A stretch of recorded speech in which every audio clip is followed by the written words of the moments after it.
মুহররম মাস মুমিন মুসলমানের জন্য অত্যন্ত গুরুত্বপূর্ণ মাস। এই মুহররম মাসের আলোচনা, মুহররম মাসের আমল, মুহররম মাসের করণীয়, আমাদের জন্য শিক্ষণীয় এই বিষয়গুলো মুহররম মাস হিসাবে মৌসুমি আলোচনা। আমরা সেই বিষয়ে আলোচনা শুনব, মুহররমের মৌসুমি আলোচনা। প্রত্যেক মাসের মধ্যে আল্লাহ তাআলা মুমিনের জন্য কিছু না কিছু নিদর্শন রেখেছেন। ইয়াসআলুনাকা আনিল আহিল্লা কুল হিয়া মাওয়াকিতুল লিন্নাস।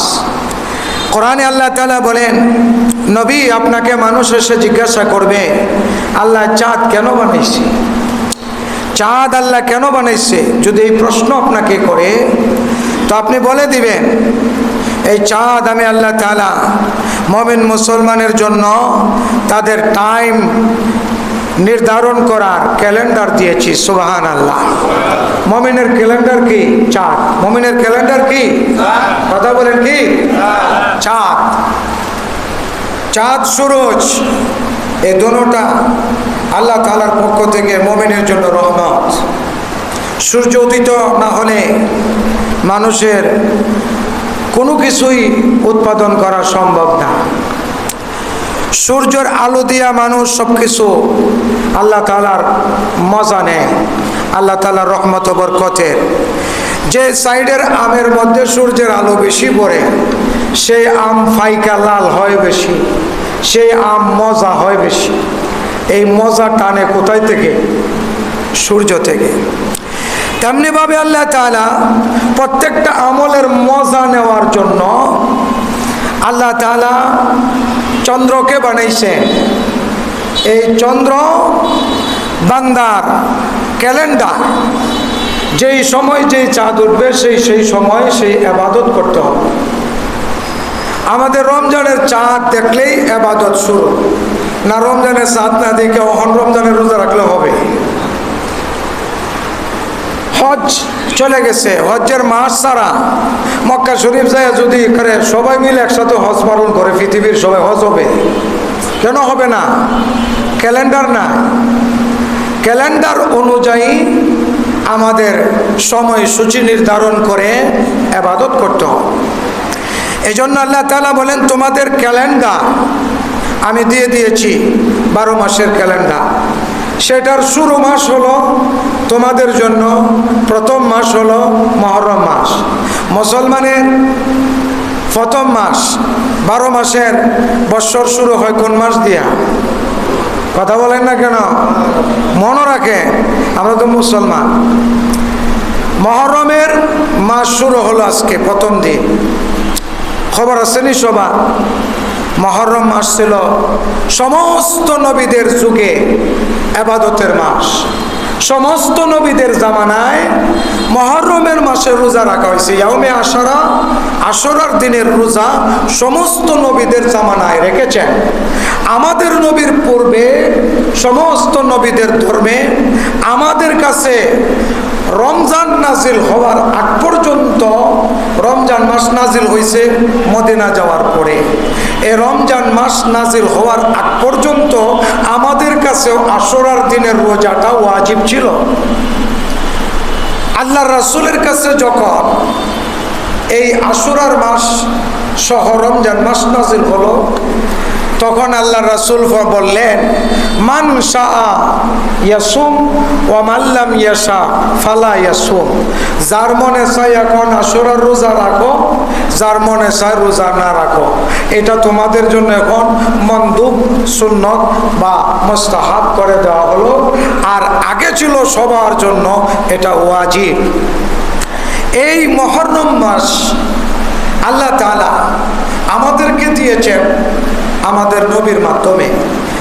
মুহররম মাস পাইলাম আমরা, তাহলে আমরা আমাদের প্রথম নম্বর টার্গেট হলো আমাদের মুসলমানের 12 মাসের প্রথম মাস হলো মুহররম মাস। আবার সাল মনে রাখতে হবে। আমরা জানি 2025 সাল মুসলমানের একটা সাল আছে না? এটা কত সাল চলতেছে বলেন তো দেখি? 1446 হিজরি। 1400 কত হিজরি? 46 হিজরি। 1446 হিজরি নবীজি ইন্তেকাল করেছেন।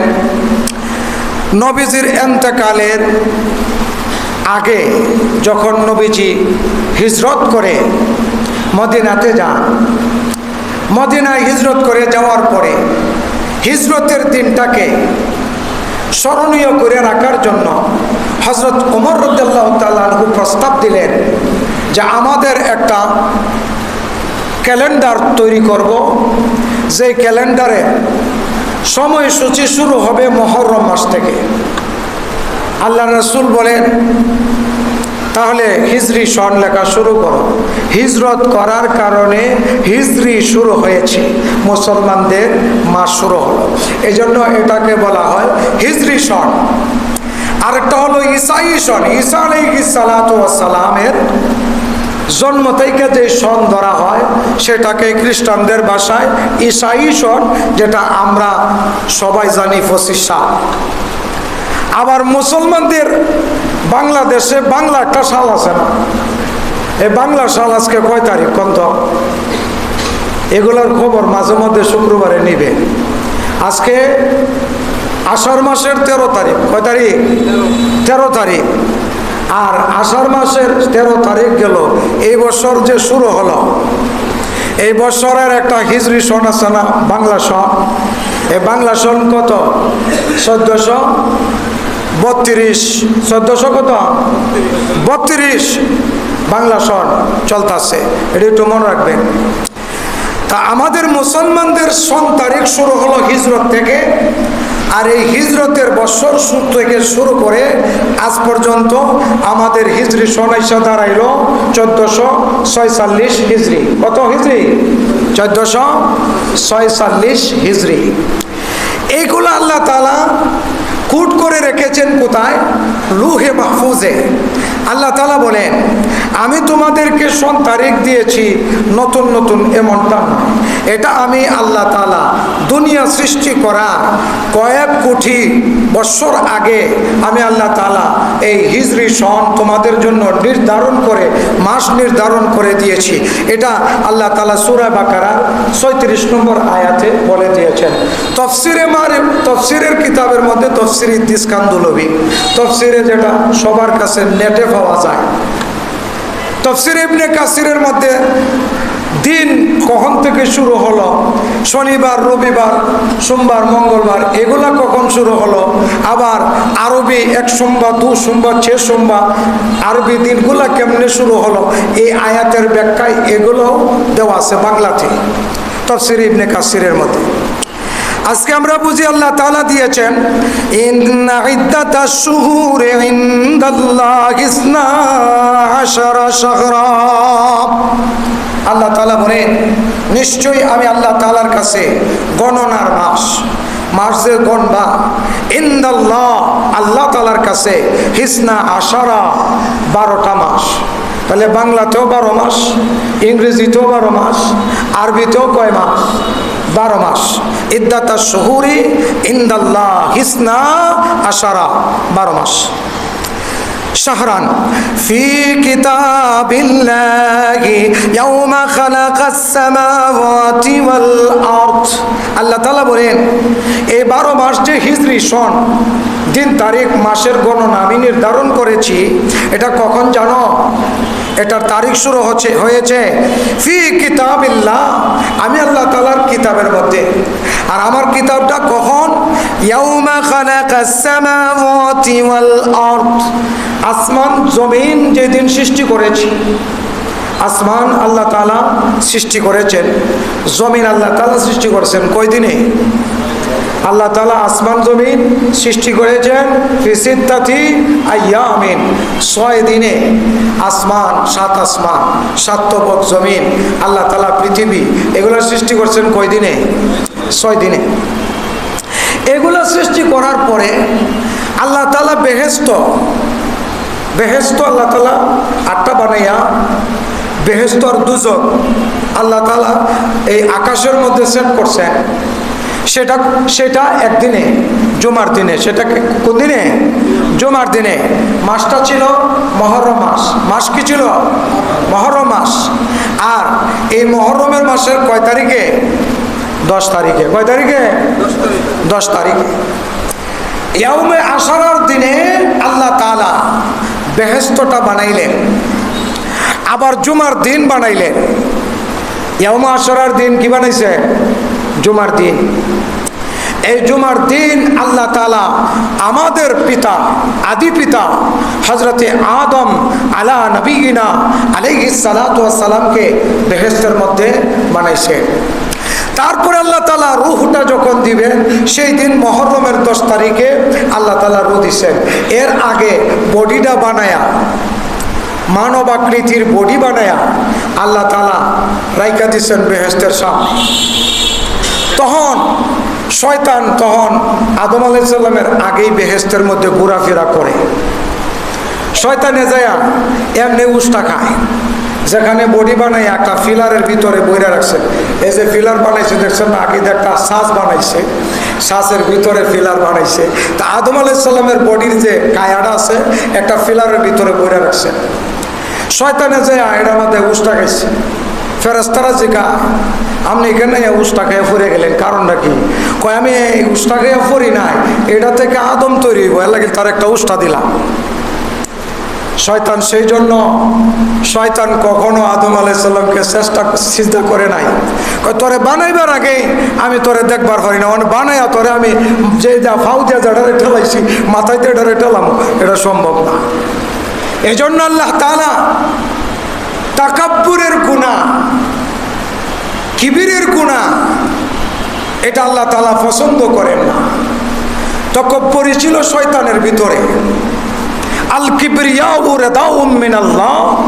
আল্লাহ তাআলা বলেন অহংকারী এটা আমার নিদর্শন, সব বিষয়ে অহংকার করব আমি। শয়তান তুই অহংকার করলে কোন জিনিসের কারণে? খালাকতাহু মিন নার, আমাকে তো আপনি আগুন দিয়ে বানাইছেন। আগুনের স্বভাব হলো উপরের দিকে দেওয়া, আর মাটির স্বভাব হলো নিচে থাকা। তা আমি উপরে থাকবো, মাটিরে কেন সাজদা দিব? এই অহংকার কাকে বলে? যে আল্লাহর সামনে নত হইয়া নিজেকে আল্লাহর সামনে সফর্দ করে দেয়, তাকে বলা হয় মুসলমান। আর যে আল্লাহর সামনে নত হইতে চায় না, নিজেকে বড় মনে কইরা আল্লাহর হুকুম থেকে ফিরা থাকে, তাকে বলা হয় অহংকারী। যে কোনো ক্ষেত্রে যদি কোনো মানুষ আল্লাহর সামনে নত না হইয়া নিজেকে বড় প্রকাশ করতে চায়, সেটার নামেই অহংকার। এর অহংকার যদি কারো ভিতরে থাকে, সে ধ্বংস হবে, হয় আজকে না হয় কালকে। যেমনটা ইসরায়েল ধ্বংস হয়েছে তাদের অহংকারের কারণে। ভাবছে তারা একদিনেই ফিনিশ করে ফেলবে। চেপে থাকা ইতিহাস একটা বই আছে, ফ্রিডম এডমিট, বইটাকে লুকায় দেওয়া হয়েছে দেশ স্বাধীন হওয়ার পরে। এর আগে বইটা ছিল ফ্রিডম এডমিট, ইতিহাস ছাপানো হয়েছে। সেই ইতিহাসের মধ্যে আছে আইয়ুব খান শুধু মুছ না, এরকম মোস্টারে বলা দিয়ে একটা বেল্ট লাগাইয়া নয়াদিল্লিতে যায় দাঁড়াইছিল। জওহরলাল নেহরু দেখাই স্টক করেছিল, শুধু ওনাকে দেখাই স্টক করে মারা গিয়েছিল জওহরলাল নেহরু। সেই প্রতিশোধ তোলার জন্য ইন্দিরা গান্ধীর মাধ্যমে আমাদের জাতির পিতা, যেটা আমরা জাতির জনকরে জাতির পিতা ডাকি, ওনাকে দিয়া বাংলাদেশ ধ্বংস করায়া স্বাধীনতার যে কাহিনী শুরু হয়েছে সেখান থেকে লম্বা ইতিহাস। সেই তকব্বুরি করার কারণে ইসরায়েলকে আল্লাহ তাআলা একটা শাস্তি দিয়েছেন, যেটা আমরা দেখেছি। যার ভিতরে এরকম তাকাব্বুরি আসবে তারাই ধ্বংস হয়ে যাবে। এই তাকাব্বুর ছিল এজিদি বংশ, এজিদের সালাফিলা যারা আছে তারাও তাকাব্বুর। এই এজিদি বংশের আলোচনা এই মাসে আমরা গুরুত্ব দিয়ে শুনব। কেন? হকের কথা শুনব, বাতিল থেকে বাঁচার জন্য। আল্লাহ তাআলা বলেন ইন্না ইদ্দাতাশ শুহুরি ইনদাল্লাহি 12 শাহরা, আমি আল্লাহ তাআলা গণনা কইরা তোমাদের জন্য 12টা মাস দিয়েছি। আর এই 12 মাসের কথা আমি আল্লাহ তাআলা রেখেছি। ইয়াউমা খালাকাস সামাওয়াতি ওয়াল আরদা, আসমান জমিন আমি আল্লাহ তাআলা যেদিন সৃষ্টি করেছি এই দিন আমি 12টা মাসের নাম গয়না আমি আল্লাহ তাআলা আমার কিতাব লৌহে মাহফুজে সংরক্ষণ করেছি। সুবহানাল্লাহ। এবার আল্লাহ তাআলা বলেন মিনহা আরবাতুন হুরুম, এই 12টা মাসের মধ্যে থেকে 4টা মাস হলো হুরুম, হুরমতওয়ালা, ইজ্জতওয়ালা, সম্মানী, সবার কাছে প্রিয়। সব মাসের মধ্যে সম্মানী মাস 4টা। 4 সম্মানী মাসের প্রথম সম্মানী মাস হলো মুহররম মাস। আল্লাহ তাআলার কাছে সম্মানী মাস হলো মুহররম মাস, তারপরে হলো জিলকাদা, জিলহজ, আর হলো রজব। এই 4 মাস আল্লাহ তাআলার কাছে আরবাতুন হুরুম, সম্মানওয়ালা মাস। এই সম্মানী মাসটা শুরু হলো মুহররম মাস দিয়া। এই মুহররম মাসের মধ্যে যদি কোনো বান্দা আশুরার দিনে রোজা রাখে, আল্লাহর রাসূল বলেন মান সামা ইয়াউমা আশুরা আহতাসিবু আলাল্লাহি আইয়ুকাফিরাস সানাতাল্লাতী ক্বাবলাহু, যদি কোনো বান্দা মুহররমের 10 তারিখে আল্লাহর সম্মানী মাসের 10 তারিখ সম্মানী মাস মনে কইরা, সম্মানী দিন মনে কইরা কোনো বান্দা ওই দিন রোজা রাখে, আমার নবী বলে হে আমার উম্মত শুনো, তোমাদেরকে আল্লাহ তাআলা এক রোজার বিনিময়ে 1 বছরের পিছনের গুনাহ মাফ করে দিবে।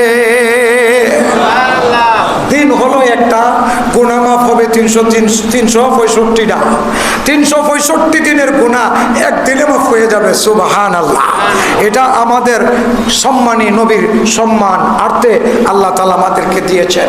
সাহাবায়ে কেরাম বলেন ইয়া রাসূলুল্লাহ, তাহলে কি শুধু আশুরার দিনে রোজা রাখবো না আরো রোজা রাখবো? আল্লাহ রাসূল বলেন সুমু ক্বাবলাহু ইয়াওমান আও বা'দাহু ইয়াওমান, তোমরা যদি রোজাটা আশুরার রোজাটা পাও তাহলে তোমরা একটা রোজা আরো মিলাই রাখো।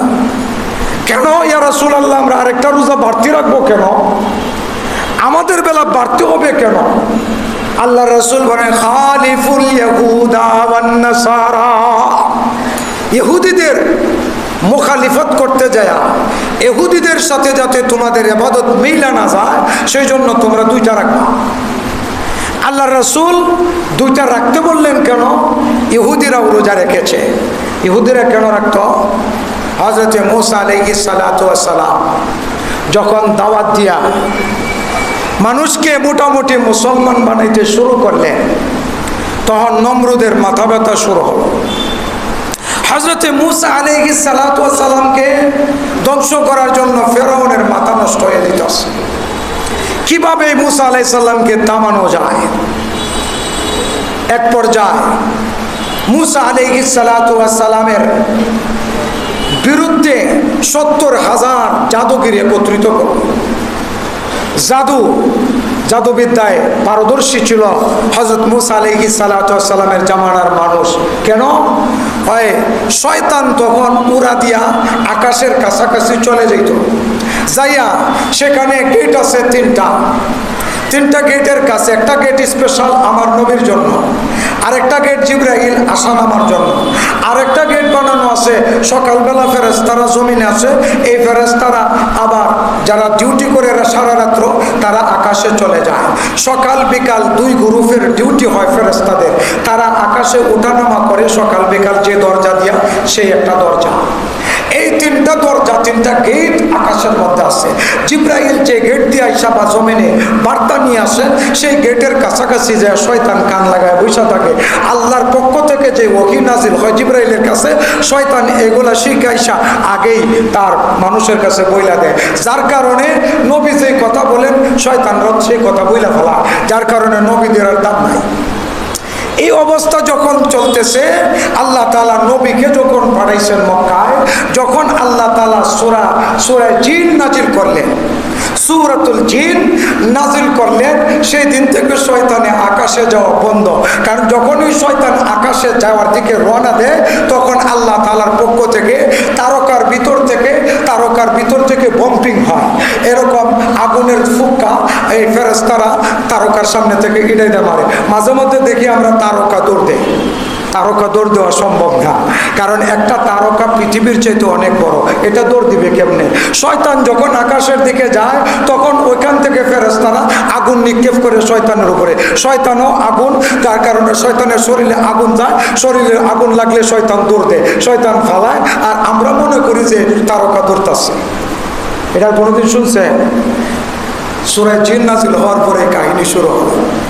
তো হযরতে মূসা আলাইহিস সালাতু ওয়াস সালামকে আল্লাহ তাআলা জানিয়ে দিলেন, নবী আপনি কোনো টেনশন করবেন না, ময়দানে দিতে যান, ময়দানে দিতে যায় আপনি এক পার্শ্বে দাঁড়ান, আর আমি আল্লাহ তাআলা আপনার পক্ষের যত ধরনের জাদু নষ্ট করার মেডিসিন আছে আমি দিয়ে দিচ্ছি। ফালাম্মা আলকা মূসা মা জিতুম বিহি সিহর, এই আয়াতগুলা জাদু নষ্ট করার জন্য আল্লাহ তাআলা দিয়ে দিলেন মূসা আলাইহিস সালাম। এবার মূসা আলাইহিস সালাতু ওয়াস সালাম এক প্রান্তে দাঁড়ান। এবার ফেরাউন ৭০,০০০ সৈন্যকে ফেরাউন মূসা আলাইহিস সালাতু ওয়াস সালামের বেশ ধরাইয়া ময়দানের মধ্যে পাঠাই দিছে। আল্লাহর রাসূল বলেছেন, মান তাশাব্বাহা বিকওমিন ফাহুয়া মিনহু, যে যার বেশ ধরে কিয়ামতের দিন ওই বেশ ধর্মীওয়ালাদের সাথে আল্লাহ উঠাইয়া দিবে। যে যার সাথে সঙ্গ দেয় কিয়ামতের দিন তার সঙ্গে আল্লাহ উঠাইয়া দিবে।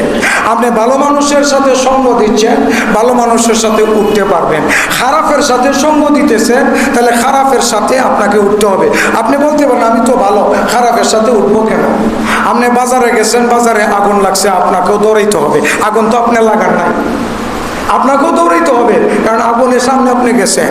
খারাপটার সামনে গেলে খারাপটা আপনাকে গ্রাস করবে। এটার প্রমাণ আল্লাহর রাসূল দিয়েছেন, যদি কোনো বান্দা কামারের দোকানে যায় তো কামারের দোকানের ময়লা অবশ্যই আপনার শরীরে লাগবে। আতরের দোকানে গেলে আতরের ঘ্রাণ আপনি অবশ্যই পাবেন।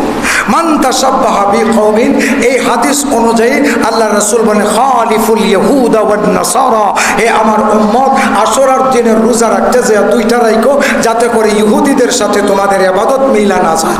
আল্লাহ তাআলা আশুরার দিনের রোজা সবাইকে রাখার তৌফিক দান করেন।